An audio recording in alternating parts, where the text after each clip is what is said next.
nama saya Darwin. Saya berdiri di sini di Toastmaster karena berkat dari Pak Wijaya yang mereferensikan saya di sini. Saya hidup ini sebenarnya saya bukan berasal dari latar belakang orang kaya, tapi saya memiliki satu kekayaan seperti yang tadi di topik spontan mengenai kekayaan, yaitu saya memiliki prinsip TDFR.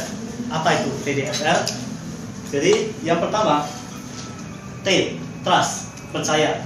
Apapun yang mau kita lakukan, intinya kita percaya dulu goal ataupun tujuan yang ingin kita dapatkan itu pasti bisa kita dapatkan. Jangan kita belum menentukan goal atau tujuan kita langsung jalan, jangan seperti itu. Kita punya tujuan. Yang kedua adalah do, lakukan. Kita harus melakukan apa yang sudah kita targetkan di awal. Kita semua orang pasti memiliki kemauan, tapi kalau kemauan itu tidak dieksekusi dengan bentuk tindakan, yaitu do yang tadi saya bilang, itu adalah mustahil. Yang ketiga itu adalah feel, rasakan. Kita melakukan, jangan kita melakukannya dengan kaku. Kita harus bisa fleksibel. Dalam melakukan segala hal pasti merasakan, oh, kayaknya kita mengalami kegagalan, kita udah salah langkah. Itu sebenarnya tidak jadi masalah. Yang penting kita rasakan yang pernah kita lakukan. Kalau memang benar, oke, kita simpan sebagai pedoman. Tapi kalau memang yang kita lakukan itu salah, kita simpan aja sebagai pembelajaran, improvisasi, supaya ke depannya pada saat kita do ya seperti yang tadi saya bilang menjadi lebih optimal dan kita merasakan lebih baik ke depannya. Dan yang terakhir itu TDFR. Yang keempat adalah L, learning, pelajari. Setiap kesalahan yang kita buat itu adalah pembelajaran. Semakin kita sering berbuat salah seperti yang tadi dari Mas Yani bilang, kita Toastmaster di sini adalah belajar untuk berbuat salah pertama, kalau saya nggak salah ya kalimat tadi. Nah, dengan adanya kesalahan, berarti kita udah belajar. Itulah sebenarnya makna dari learn di dalam TDFR yang tadi. Dengan prinsip TDFR itu, jadi pada waktu saya SMA 3, saya mulai masuk ke dunia karir sebagai seorang pengajar matematika, fisika, dan kimia. Saya masuk ke dunia pendidikan itu selama 10 tahun. Kemudian saya masuk sebagai dosen di STMI Microskill karena saya mendapatkan gelar Eskom dengan IPK 4.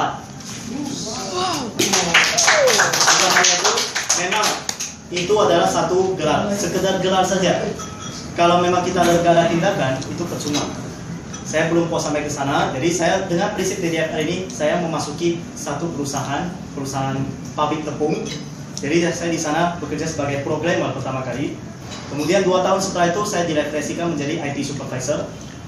Di IT supervisor ini saya merasa kayak sebagai seorang atasan saya harus bisa aktif berbicara di depan umum dan harus bisa mengontrol, mempersuasif anggota saya. Jadi saya masuk ke komunitasnya Dr. Poni Jandiao, komunikator nomor 1 Indonesia, mengambil gelar CPS Certified Public Speaker. Setelah itu, saya pun belum puas sampai di sana karena yang namanya manusia itu tidak ada yang merasa puas. Kita harus terus belajar. Nah, dengan CPS ini saya mendapatkan referensi untuk menjadi motivator di Rumah Sakit Adam Malik. Jadi saya memotivasi anak-anak penderita kanker stadium 3. Setelah itu saya juga diundang ke Vihara Buddha Ramsi sebagai pembicara mengajar pandita di sana. Belum puas sampai di sana juga, saya mulai masuk ke dunia HRD. Saya mengambil sertifikasi CRSP, Certified Recruitment and Selection Practitioner. Jadi saya masuk ke dunia HRD sebagai rekrutmen, bagian rekrutmen. Memang certified ini belum saya lakukan sekarang ini. Ini hanya sebagai modal awal. Apalagi sekarang kita sudah memasuki MRA, Masyarakat Ekonomi ASEAN. Jadi yang penting di sini, apapun gelar yang kita punya, kita tidak usah takut. Kita ambil aja bidang lain, belajar. Selama bisa belajar, kita belajar aja. Walaupun itu bukan ilmu yang kita pegang sekarang ini, tidak menjadi masalah. Makanya tadi saya bilang yang pertama dari dunia IT, kemudian menjadi pembicara public speaker, dan ketiga saya standby persiapan di CRSP ini. Sehingga kata, kita sebagai manusia yang penting status sosial, gelar itu bukan pegangan. Yang penting adalah kemauan. Kita mau melakukan, jangan mau tapi tidak ada eksekusi, itu adalah percuma. Seperti itu. Nah, sekalian berhubung ini ada momen, saya sekalian mau promosi. Saya tanggal 6 semalam saya ada buka pendidikan programming EduSkill, ini bisa diakses di www.eduskill.com. Di sini kita mengajarkan muridnya untuk bisa menguasai programming, jadi kita bisa membangun sistem dan aplikasi yang langsung diterapkan di perusahaan-perusahaan besar nantinya. Oke, mungkin itu aja yang mau saya sampaikan. Salam TDFR, salam komunikasi. Baik.